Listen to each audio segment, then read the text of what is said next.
স্বয়ং আল্লাহ এবং আল্লাহ রাসূল এবং ওলিয়া উলিয়া তাদের বাড়িতে বছর বলেন সুবহানাল্লাহ।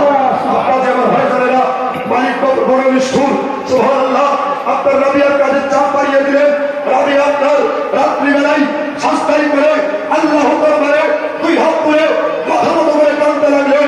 আল্লাহ আল্লাহ তাআলা তোমার মালিকের দিলে তুমি রহম দাও, আমার মালিককে তুমি হেদায়েত দাও। তুমি বলেছো ভগবান আলা কুলুবিহিম, যাদের পরে কুলুব পড়ে যায় তাদের ক্ষমতার হেদায়েত তারা পাবে না। হেদায়েতের মালিক আল্লাহ। তবে শুনে আমার মালিক মালিক করি যদি আপনার পথ ভ্রষ্টকে পথ দেখিয়ে দেয় ও পথ মারা হয়ে যায় করে বলেন সুবহানাল্লাহ। এটা হচ্ছে ওলির পাওয়ার, এটা হচ্ছে আল্লাহর খাস বন্ধুর পাওয়ার করে বলেন সুবহানাল্লাহ। তাই হাজরিন দোস্ত আমার হযরত রাবিয়া আপনার সন্তান করে কাঁদতে আছেন। আপনার মালিক পুরো বিল্ডিং আপনার পাহাড় দিতে আছেন, দেখতে আছেন, নজরদারি করতে আছেন, দেখতে আছেন সুবহানাল্লাহ। যে রাবিয়া আপনার কাঁদতে আছেন, হযরত রাবিয়া বাসারি রাহমাতুল্লাহ আলাইহি আপনার সন্তান করে দুই হাত তুলে যেন আল্লাহ দরবারে বন্ধন করতে আছে।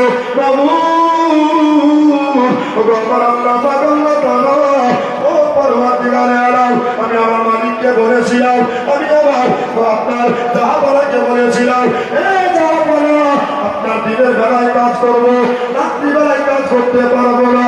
আমার মালিক জিজ্ঞাসা করেছিল, রাবিয়া কিসের করলে রাত্রি বেলায় তুমি কাজ করবে না?